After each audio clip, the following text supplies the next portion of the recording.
जानिए इजरायली सेना ने कैसे राफा को अब टारगेट किया। गाजा में दर्जनों इमारतों को टारगेट किया गया है। राफा में इजरायली सेना की घेराबंदी शुरू हो चुकी है। ये देखिए फिलहाल तस्वीरें उन इलाकों की जहां पर इजरायली सेना फिलहाल ऑपरेशंस को किस तरीके से अंजाम दे रही है, और यही वजह है कि अब राफा में ही इजरायली सेना की घेरेबंदी की शुरुआत को लेकर खबर बड़ी है।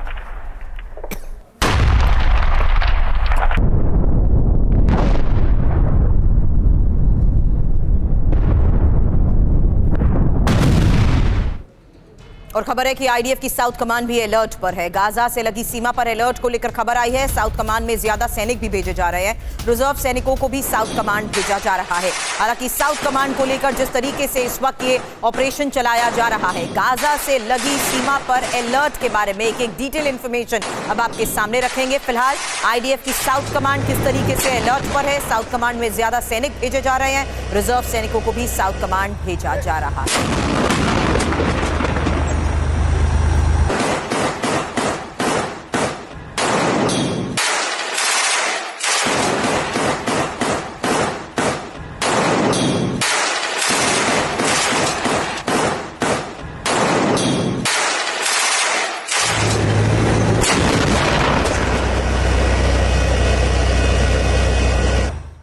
एक और बड़ी खबर आई, आईडीएफ ने गाजा कमान को अलर्ट किया है। युद्ध के लिए तैयार रहने को कहा गया है। आईडीएफ कमांडर्स को सचेत किया गया है। तो फिलहाल जिस तरीके से ऑपरेशंस को अंजाम दिया जा रहा है, आईडीएफ की तैयारी जिस तरीके से है, युद्ध के लिए तैयार रहने को कहा गया है आईडीएफ कमांडर्स को।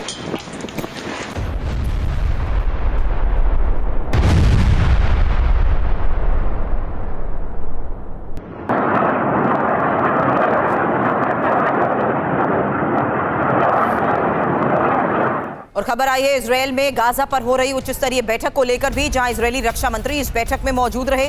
गाजा पर क्या बड़ा फैसला लिया जा सकता है, इसी के बारे में मेरे सहयोगी सुमित चौधरी से भी करूंगी सवाल, क्योंकि फिलहाल इस वक्त जिस तरीके से खबरें सामने आई हैं, इजरायल की तैयारी थी इस पूरे ऑपरेशन को लेकर, लेकिन उसी तैयारी को देखते हुए जो हमले शनिवार दोपहर तक के लिए होल्ड पर थे, उन्हें अब जिस तरीके से अंजाम दिया जा रहा है, किस स्ट्रैटेजी के तहत किन लोकेशंस पर इन हमलों को अंजाम दिया गया है, और फिलहाल गाजा को लेकर ही इजरायल में हुई इस उच्च स्तरीय बैठक में इजरायली रक्षा मंत्री की अध्यक्षता में हो रही इस बैठक में क्या बड़ा और फैसला लिया जा सकता है, इसी के बारे में करूं सवाल। उससे पहले एक और बड़ी खबर, क्योंकि दक्षिणी गाजा के कई इलाकों में छापेमारी को लेकर भी खबर आई है, और ये रामल्ला के उत्तर पश्चिम में इजरायली फौज जिस तरीके से सक्रिय हुई है उसको लेकर खबर है। अब बेन शहर में ही गिरफ्तारी और जांच अभियान को लेकर भी जानकारी अभी फिलहाल सामने आई है। तो गाजा में जारी इस ऑपरेशन के बारे में इस वक्त जो अलग अलग बड़े स्तर पर खबरें सामने आ रही हैं, उसमें अब बेन शहर में हुई गिरफ्तारी और जांच अभियान को लेकर खबर सामने आई, साथ ही साउथ कमांड को लेकर और गाजा के ऑपरेशन जिस तरीके से चलाए जा रहे हैं उसको लेकर हो रही उच्च स्तरीय बैठक के बारे में भी फिलहाल एक खबर हमने आपको बताई। लेकिन क्यों नेतन्याहू गाजा में फिर से ऑपरेशन की शुरुआत कर रहे हैं, यही सबसे बड़ा सवाल है। इस बारे में एक डिटेल इंफॉर्मेशन वजह सबसे पहले आपको बताते हैं। आईडीएफ का ये जो ऑपरेशन गाजा पार्ट 2 है, इसके बारे में खबर जानिए, क्योंकि हमास के बचे हुए कमांडर आईडीएफ का जिस तरीके से सिरदर्द बन चुके हैं। इजरायल के पास खुफिया जानकारी हमास फिर से मुश्किल खड़ी कर सकता है। हमास के कमांडर इजरायल पर नए सिरे से हमले की साजिश रच सकते हैं। आईडीएफ के ज्यादातर कमांडर फिर से ऑपरेशन शुरू करने के पक्ष में भी हैं, और इजरायल ने फिर जंग छेड़ी तो पहले से ज्यादा लोगों के मारे जाने की आशंका भी है। हालांकि सीज फायर के बाद लाखों लोग वापस गाजा लौटे हैं, और 19 जनवरी को इजरायल ने जिस तरीके से सीज फायर किया था, उसी सीज फायर के आधार पर सुमित पिछले कई घंटों से हम शनिवार दोपहर तक की उस डेडलाइन के बारे में चर्चा कर रहे थे, ट्रंप का बयान सामने आने के बाद। लेकिन अब अचानक पिछले कुछ घंटों में क्या हुआ, और कौन कौन सी ऐसी क्रूशियल लोकेशंस हैं जहां पर फिलहाल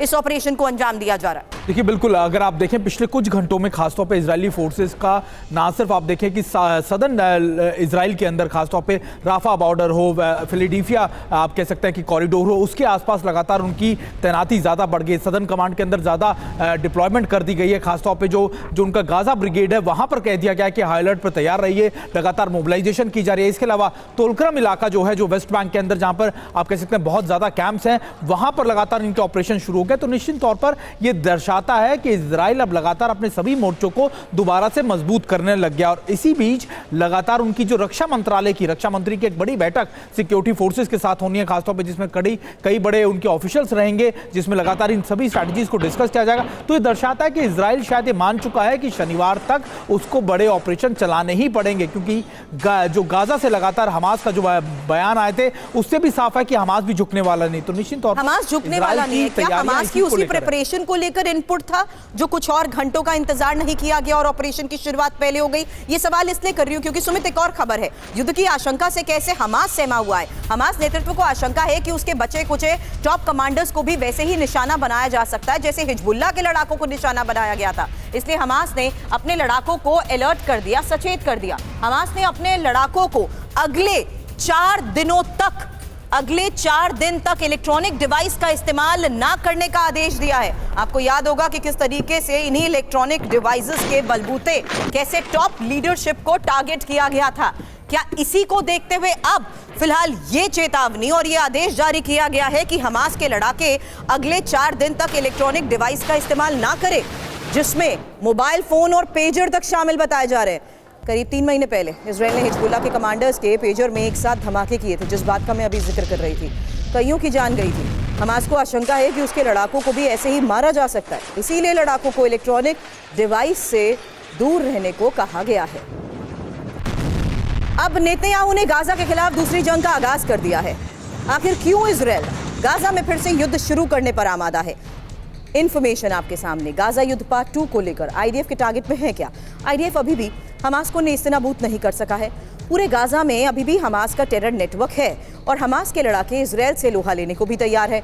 हमास के कोर कमांडर्स अभी भी मैदान में लड़ रहे हैं। हमास की इंटेलिजेंस विंग को तबाह नहीं कर सका है इजराइल, और हमास का हथियार भंडार भी इजराइल का सिरदर्द बना हुआ है। सुमित, ये चर्चा तो हम करते थे, हमास के खात्मे की बात पिछले 7 अक्टूबर पर हुए हमले के बाद से कही जा रही है, लेकिन बावजूद इसके हमास का बेस इतना स्ट्रांग है कि खंडर में तब्दील हो चुके इलाकों से भी वो ऑपरेट करते हुए इजराइल के लिए सिरदर्दी बना था, है और बना रहेगा।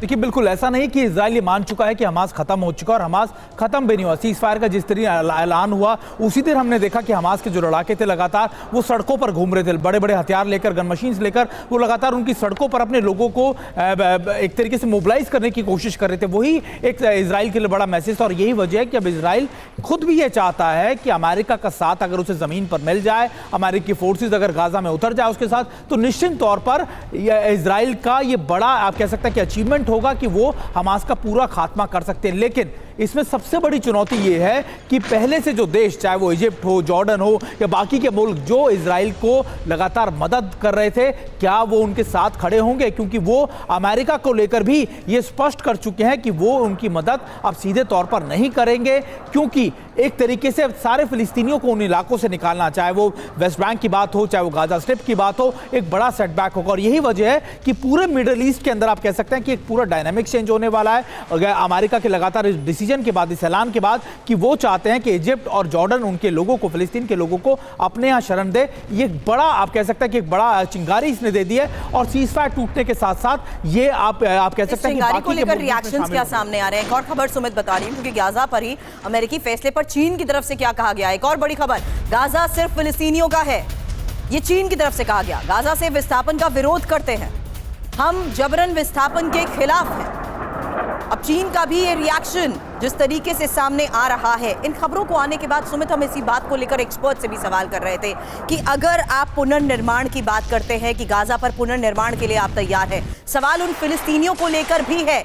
20 लाख से ज्यादा इनकी संख्या है, और इस बदलते वर्ल्ड ऑर्डर में अगर हम देखें कि ट्रंप के आने के बाद ट्रंप जिस तरीके से फैसलों को ले रहे हैं, इस पर सवाल करने से पहले एक और बड़ी खबर ये मैं बता रही हूं, और गाजा की ये लेटेस्ट तस्वीरें अब सामने आई हैं। तो गाजा की इन लेटेस्ट तस्वीरों के बारे में सुमित आपसे ये सवाल करूंगी, क्योंकि यही बात मैंने आपको कही, खंडर में तब्दील हो चुका वो इलाका जहां से अभी भी हमास पूरी तरीके से ऑपरेट कर रहा है, और यही वजह है कि अभी भी वो इजराइल के लिए सिरदर्द बना हुआ है। ये देखिए लेटेस्ट तस्वीरें उन इलाकों से जहां साफ नजर आ रहा है कि कैसे ऑपरेशंस को अंजाम दिया गया। सुमित, देखिए, बिल्कुल खंडर में भले ही तब्दील हो गया, लेकिन गाजा के बारे में हमेशा कहा जाता कि एक गाजा जमीन के ऊपर है और एक गाजा जमीन के नीचे, यानी टनल वॉरफेयर। और अभी भी आप देखिए, भले ही बड़ी बम्बारमेंट इजराइल की तरफ से पिछले 1 साल से ज्यादा से की जा रही हो, लेकिन अभी भी हमास का खात्मा नहीं हो पाया। अभी भी उनके टनल्स हैं, अभी भी उन टनल्स के अंदर इजराइल के हॉस्टेजेस को रखा गया है। तो निश्चित तौर पर इजराइल भी अब इन चीजों के बारे में ज्यादातर पता नहीं लगा पाया है, लेकिन अब मौजूदा वक्त के अंदर यह तय है कि अमेरिका भी चाहता है कि गाजा का सलूशन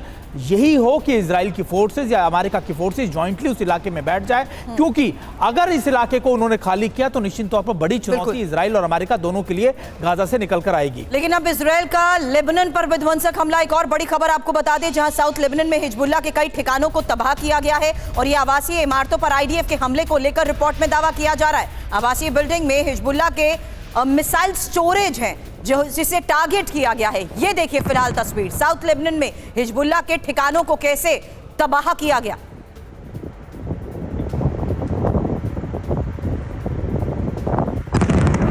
तो इजराइल के लगातार जारी इन ऑपरेशंस के बीच अब तस्वीरें सामने आ रही हैं। फिलहाल एक बार फिर से आपको बता दें, ये एक और बड़ी खबर आई है जहां लेबनान पर बड़े हमले की तैयारी में इजराइल जरूर था, लेकिन इस बीच ये दावा किया जा रहा है रिपोर्ट्स में कि एक आवासीय बिल्डिंग जहां पर हिजबुल्लाह का स्टोरेज, मिसाइल स्टोरेज था, उसे टारगेट किया गया है। तो हिजबुल्लाह के खिलाफ आर या पार की जंग की तैयारी में इजराइल, बड़ी खबर आपको बता दें, लेबनान से आर पार की जंग की तैयारी को लेकर सामने आ रही है, क्योंकि लेबनान पर फिर बड़े हमले की तैयारी में जिस तरीके से आईडीएफ है, लेबनान पर इजरायली हमले का ये दूसरा फेज अब जल्द शुरू हो सकता है। इजरायली सेना ने लेबनान में हमलों की रफ्तार भी और ज्यादा तेज कर दी है।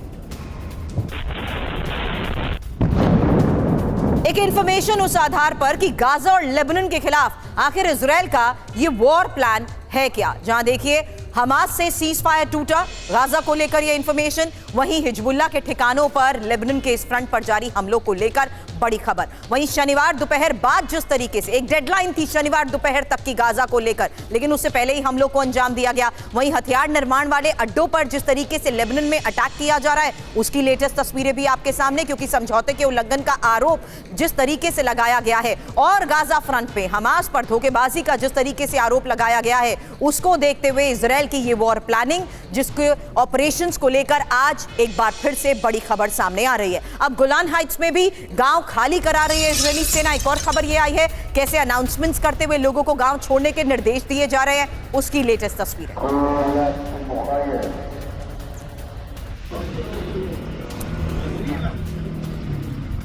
तो अब गोलन हाइट्स में कैसे गांव खाली कराने की कोशिश हो रही है आईडीएफ की तरफ से, इस बारे में फिलहाल खबर ये कि पूरे इलाके में अनाउंसमेंट्स करते हुए लोगों को ये इलाका खाली करने के, गांव छोड़ने के निर्देश दिए जा रहे हैं।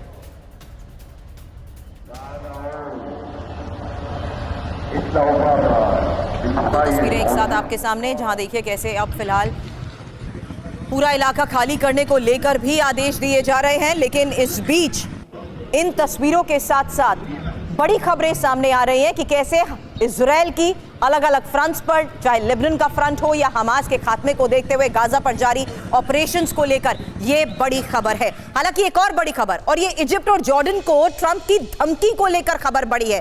गाजा के लोगों को शरण देने को कहा और शरणार्थियों को शरण ना देने पर इकोनॉमी तबाह करने की ये धमकी दी गई है। हालांकि गाजा को फिर से बचाना चाहते हैं ट्रंप, जिसके बारे में आपसे थोड़ी देर पहले मैं सुमित से सवाल भी कर रही थी, क्योंकि ट्रंप के इसी बयान के बाद यह माना जा रहा था कि इस डेडलाइन और इस चेतावनी को देखते हुए फिलिस्तीनियों को कहां बसाया जाएगा, ये एक और सबसे बड़ा सवाल रहा है। और उसी को लेकर एक बड़ी खबर ये कि शरणार्थियों को शरण ना देने पर इकोनॉमी तबाह करने की तबाही और गाजा के लोगों को शरण देने को जिस तरीके से ट्रंप ने कहा, तो इजिप्ट और जॉर्डन को ट्रंप की इस बड़ी धमकी के मतलब क्या है, क्योंकि दोनों देश गाजा के लोगों को अपने यहां पर शरण दे, ये बात ट्रंप की धमकी भरे लहजे के साथ जिस तरीके से सामने आई, और यह भी कहा कि शरणार्थी स्वीकार नहीं करने पर इकोनॉमी को वो तबाह कर देंगे। अमेरिका इजिप्ट और जॉर्डन पर अरबों रुपए खर्च करता है और दोनों देशों को अमेरिका का ये ऑर्डर मानना ही पड़ेगा।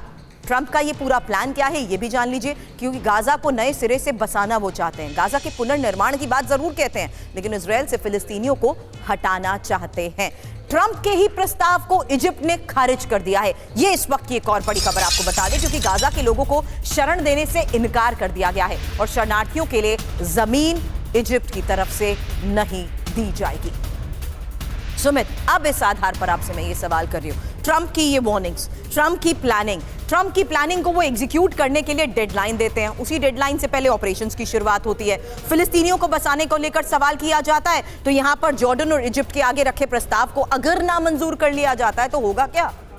देखिए, अभी ऐसा लग रहा था कि अमेरिका इस बात की एडवांटेज उठाना चाह रहा था कि रशिया के सीरिया से निकलने के बाद अब लगातार रशिया जो है इजिप्ट के साथ, बाकी के मिडिल ईस्ट के देशों के साथ बातचीत कर रहा था, तो अमेरिका को लगा कि ना सिर्फ सीरिया से निकलने का सबसे ज़्यादा बेहतर समय है, बल्कि ये भी समय है कि अगर गाजा के अंदर अमेरिका बेसिस बना ले, अमेरिका अपने बेसिस को तैयार कर ले, तो निश्चित तौर पर वो रशिया को किसी भी इलाके के अंदर काउंटर कर सकता है। अमेरिका की तरफ से ये कह देना कि आप फिलिस्तीन को निकालिए, गाजा को लगातार हम बनाएंगे और वहां पर हम जाकर हमारी फोर्सेस बैठ जाएंगे, निश्चित तौर पर इंडिकेट कर रहा था कि इजराइल के लिए इनडायरेक्टली अमेरिका काम करेगा। लेकिन ना सिर्फ इजिप्ट ने, जॉर्डन ने इसको लेकर मुखालफत की, इसका विरोध किया, बल्कि अब बाकी के अरब के देश भी लगातार इसको लेकर विरोध कर रहे हैं। तो निश्चित तौर पर अमेरिका के लिए एक बड़ी चुनौती है ये भी कि अगर उसको अपनी बात मनवानी है गाजा को लेकर, तो इन सारे देशों को कैसे मनवाया जाएगा, क्योंकि जॉर्डन और इजिप्ट ये कह चुके हैं कि वो किसी भी तरीके से रिफ्यूजियों को अपने इलाकों में नहीं लेंगे। उनका जो बोझ है, उनका जो आर्थिक बोझ है, वो भी अपने देश की इकोनॉमी पर वो नहीं लेने वाले।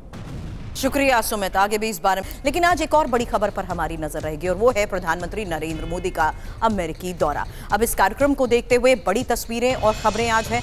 फ्रांस में भारत के नए वाणिज्य दूतावास के उद्घाटन की फिलहाल एक तस्वीर आपके सामने है। और आपको साथ ही ये भी बता दें कि प्रधानमंत्री मोदी मज़ार-ए-क़ौस युद्ध स्मारक भी जाएंगे। विश्व युद्ध के दौरान मारे गए सैनिकों को वो श्रद्धांजलि देंगे। पीएम मोदी और मैक्रो ITER प्रोजेक्ट का दौरा भी करेंगे। हालांकि ये आपको बता दें, मार्सले में प्रधानमंत्री नरेंद्र मोदी के ITER प्रोजेक्ट के बारे में आपको खबर बता रही हूँ।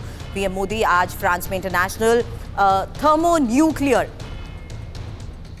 पूरा जो उनका कार्यक्रम है, जो उनका स्केड्यूल है, फिलहाल उस बारे में इंफॉर्मेशन वॉल पर भी एक डिटेल में आपके सामने रखना चाहूंगी, क्योंकि आज का कार्यक्रम आपको बता रही हूं अमेरिकी दौरे से पहले, जहां फ्रांस में भारत के नए वाणिज्य दूतावास के उद्घाटन में शामिल हो रहे हैं। और साथ ही प्रधानमंत्री मोदी, आपको बता दें, मज़ार-ए-क़ौस युद्ध स्मारक भी जाने वाले हैं। और साथ ही इस बीच खबर यह भी है कि विश्व युद्ध के दौरान मारे गए सैनिकों को श्रद्धांजलि भी दी जाएगी और पीएम मोदी और मैक्रो ITER प्रोजेक्ट का दौरा भी करने वाले हैं। हालांकि जिस ITER प्रोजेक्ट का मैंने यहाँ पर जिक्र किया, मार्सले में पीएम मोदी ITER प्रोजेक्ट को लेकर फ्रांस में ये ITER साइट का जो दौरा वो करने वाले हैं। ये एक प्रमुख साझेदार वैज्ञानिक प्रोजेक्ट है और इस प्रोजेक्ट का उद्देश्य साफ है, न्यूक्लियर फ्यूजन एनर्जी को बनाना, जिसमें भारत एक महत्वपूर्ण साझेदार भी है। इस बीच आपको ये भी बता दें, दक्षिणी फ्रांस में स्थित ITER साइट के जरिए ही दुनिया पहली बार फ्यूजन रिएक्शन को डेमोन्स्ट्रेशन करेगी, जिससे कि ये पता लग सकेगा कि हम फ्यूजन एनर्जी का इस्तेमाल कर सकते हैं या नहीं। और अब प्रधानमंत्री नरेंद्र मोदी के अमेरिकी दौरे के बारे में भी बड़ी खबरें आपको बता दें। प्रधानमंत्री मोदी आज वाशिंगटन पहुंचेंगे और कल व्हाइट हाउस में प्रेसिडेंट ट्रंप के चीफ गेस्ट होंगे। डोनाल्ड ट्रंप के दूसरी बार अमेरिकी राष्ट्रपति चुने जाने के बाद भारत के प्रधानमंत्री पीएम मोदी की उनकी ये पहली द्विपक्षीय यात्रा है। पीएम मोदी और डोनाल्ड ट्रंप दोनों नेताओं के बीच होने वाली बैठक में विशेष रूप से व्यापार, रक्षा और ऊर्जा सहयोग जैसे क्षेत्रों में भारत और अमेरिका रणनीतिक संबंधों को मजबूत करने पर ध्यान केंद्रित करने की उम्मीद है। हालांकि जो इन्फॉर्मेशन फिलहाल सोर्सेस के मुताबिक सामने आई है, पीएम मोदी और प्रेसिडेंट ट्रंप कई सैन्य समझौते कर सकते हैं। भारत इस दौरे पर अमेरिका से स्ट्राइकर इन्फेंट्री फाइटिंग व्हीकल की डील पर बात कर सकता है। भारत में इसकी प्रोडक्शन को लेकर ट्रंप से बातचीत हो सकती है। इस हथियार के अलावा ही पीएम मोदी ट्रंप से तेजस विमान के लिए GE-414 इंजन को लेकर भी बात कर सकते हैं। भारत अमेरिका के बीच इस पर डील साल 2023 में हो गई थी, लेकिन तेजस को हाइपरसोनिक स्पीड देने वाले इस इंजन की आपूर्ति अमेरिका से अभी तक लेट चल रही है। फिलहाल इसके अलावा प्रधानमंत्री मोदी और ट्रंप के बीच किन अहम मुद्दों पर बात हो सकती है, एक डिटेल इंफॉर्मेशन आपके सामने रखते हैं, क्योंकि यहां व्यापार संतुलन के साथ साथ रक्षा सहयोग और इंडो पैसिफिक क्षेत्र में सुरक्षा को लेकर बातचीत महत्वपूर्ण मानी जा रही है। साथ ही नजर रहेगी कि किस तरीके से चीन की दादागिरी को लेकर इसमें चर्चा होती है। यहां तक कि टैरिफ वॉर को देखते हुए भी ये बातचीत बहुत इंपॉर्टेंट है। रूस यूक्रेन युद्ध के हालात के साथ साथ H-1B वीजा और भारतीयों की डिपोटेशन, साथ ही रणनीतिक साझेदारी को लेकर किस तरीके से बड़े फैसले होते हैं, इस पर भी हमारी नजर रहेगी। लेकिन क्या मोदी और ट्रंप मीटिंग में बड़ी डिफेंस डील होगी, ये बात समझना जरूरी है। मोदी ट्रंप मीटिंग में रक्षा समझौते पर जिस तरीके से बात को लेकर खबर आ रही है, अमेरिका से भारत को कौन कौन से अत्याधुनिक हथियार मिल सकते हैं, इंफॉर्मेशन अब ये आपके सामने, क्योंकि इन फाइटर जेट्स को खरीदने का प्रस्ताव संभव बताया जा रहा है, जिसमें F-21 के साथ साथ सुपर हॉर्नेट और ईगल भी शामिल बताए जा रहे हैं। नौसेना के लिए उन्नत हेलीकॉप्टर और ड्रोन को लेकर फिलहाल खबर है, और सी हॉक हेलीकॉप्टर, सी गार्जियन अनमैन्ड एरियल सिस्टम को लेकर यह खबर है। साथ ही अपाचे हेलीकॉप्टर सौदे को विस्तार देने पर भी चर्चा संभव बताई जा रही है, और सैन्य अभ्यास में जिस तरीके से इजाफा होगा इस पर भी हमारी नजर रहेगी। क्यों अब एक और इंफॉर्मेशन, क्योंकि भारत और अमेरिका रक्षा संबंधों की जहां तक हम बात कर रहे हैं तो उससे फायदा होगा क्या? जाहिर सी बात है, भारत अमेरिका रक्षा सहयोग को देखते हुए खबर इस लिहाज से समझिए जहां भारतीय सेना की क्षमता में इजाफा होगा, आधुनिक रक्षा तकनीक तक आसान पहुंच होगी और सेना की कार्यक्षमता में भी जाहिर सी बात है सुधार होगा। इसके अलावा चीन पाकिस्तान पर भी रणनीतिक बढ़त हासिल हो सकती है। अब भारत अमेरिका में जिस तरीके से कारोबार बढ़ रहा है उस लिहाज से एक इंफॉर्मेशन आपके सामने रख रहे हैं, क्योंकि पिछले कुछ सालों में भारत और अमेरिका के बीच कारोबार बढ़ा है।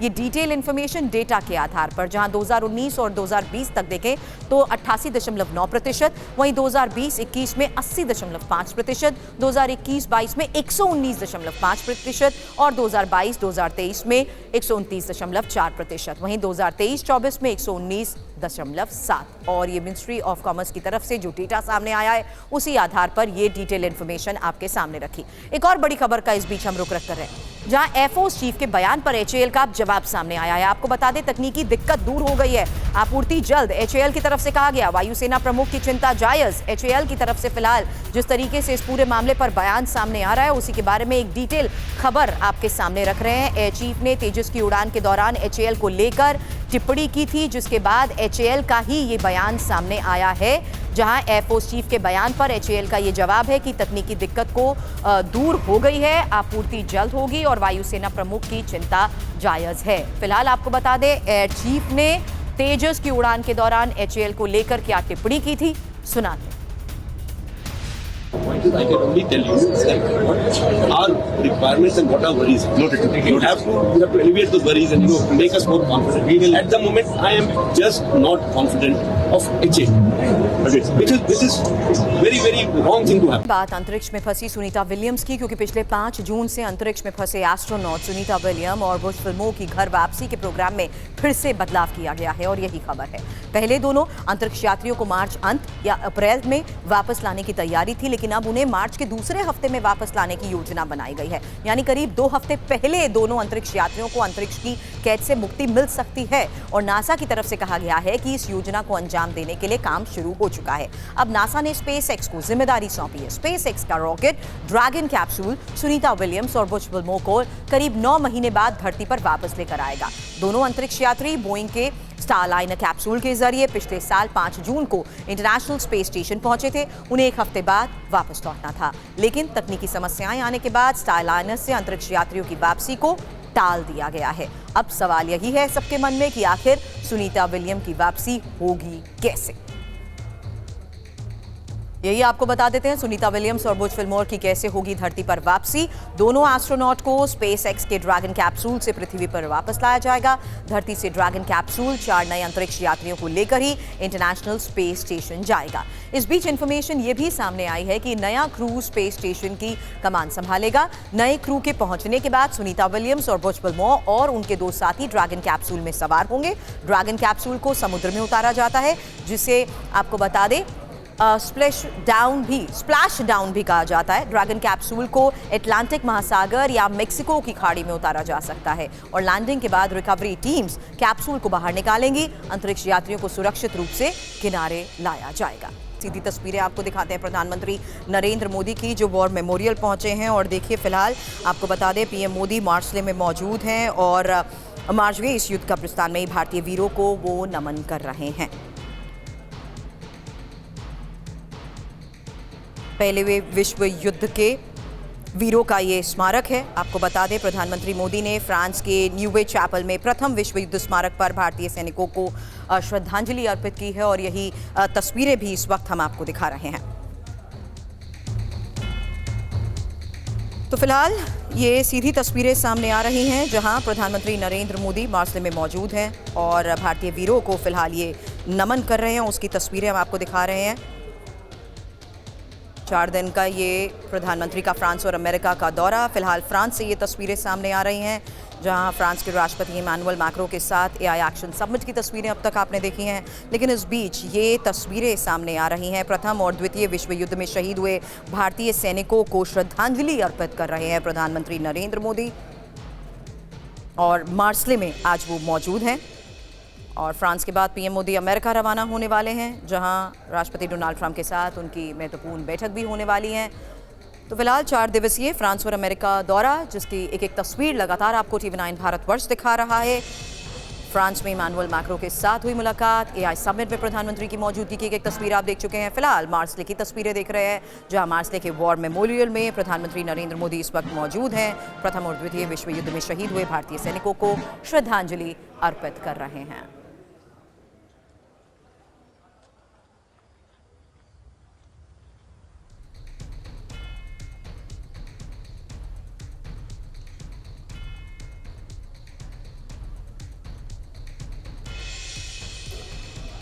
तो देखिए किस तरीके से इस वॉर मेमोरियल में इमानुएल मैक्रों के साथ प्रधानमंत्री नरेंद्र मोदी ने श्रद्धांजलि अर्पित की है। भारतीय सैनिकों की श्रद्धांजलि को नमन करते हुए प्रधानमंत्री की ये तस्वीरें मार्सले के उस वॉर मेमोरियल से सामने आ रही हैं, जहां इमानुएल मैक्रों के साथ वो मौजूद हैं। और देखिए फिलहाल इन तस्वीरों से ये पता लग रहा है कि किस तरीके से इस वॉर मेमोरियल के बारे में एक ब्रीफिंग भी वहां पर मौजूद ऑफिसर के जरिए प्रधानमंत्री को दी जा रही है।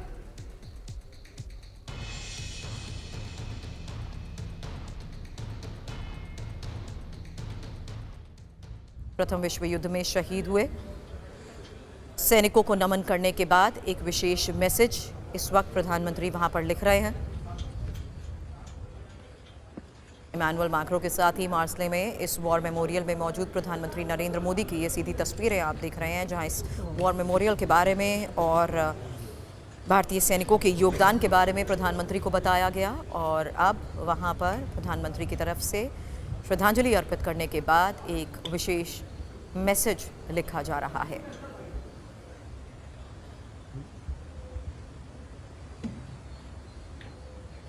तो मार्सले में वीरों को नमन करते प्रधानमंत्री नरेंद्र मोदी की ये तस्वीर आपने देखी। लेकिन इस बीच आपको बता दें, फ्रांस के बाद प्रधानमंत्री नरेंद्र मोदी सीधे अमेरिका के लिए भी रवाना होने वाले हैं। और TV9 पर लगातार जारी इस विशेष कवरेज में आपको एक सीधी तस्वीर हम प्रधानमंत्री के इस 4 दिवसीय फ्रांस और अमेरिकी दौरे की दिखा रहे हैं। फिलहाल मार्सले में शहीदों को नमन करते प्रधानमंत्री नरेंद्र मोदी की ये तस्वीर, प्रथम विश्व युद्ध के दौरान शहीद हुए थे भारतीय सैनिक, जिन्हें नमन करने के लिए प्रधानमंत्री इस वक्त वहाँ पर मौजूद हैं। मार्सले में प्रधानमंत्री ने श्रद्धासुमन अर्पित किए हैं। और फिलहाल ये तस्वीर आपके सामने, जहाँ एक डायरी में प्रधानमंत्री की तरफ से श्रद्धासुमन अर्पित करने के बाद एक ये विशेष मैसेज, विशेष नोट लिखा गया है।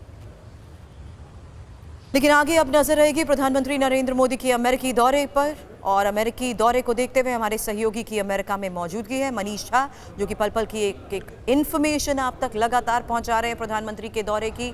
और नजर रहेगी प्रधानमंत्री नरेंद्र मोदी की ट्रंप के साथ होने वाली मुलाकात, डील और डिप्लोमेसी पर। इस बीच एक और सबसे बड़ी खबर का रुख कर रहे हैं, और ये खबर दिल्ली सिख दंगा केस की, जिसमें कांग्रेस नेता सज्जन कुमार को दोषी करार दिया गया है। 18 फरवरी को सजा पर अब बहस होगी। फैसला दिल्ली के राउज एवेन्यू कोर्ट ने सुनाया है। आपको बता दें, नवंबर 1984 को दिल्ली के राजनगर इलाके में पिता पुत्र की हत्या हुई थी। इसी केस में कांग्रेस नेता सज्जन कुमार दोषी करार दिए गए हैं। और फिलहाल इस वक्त, अब से थोड़ी देर पहले आई बड़ी खबर यह है कि कांग्रेस नेता सज्जन कुमार को दोषी करार दिया गया है और 18 फरवरी को सजा पर अब बहस होगी। फैसला दिल्ली की राउज एवेन्यू कोर्ट ने सुनाया है। फैसले में और क्या कहा गया है, सहयोगी पीयूष पांडे इस वक्त हमें ज्वाइन कर रहे हैं। पीयूष, बताएं।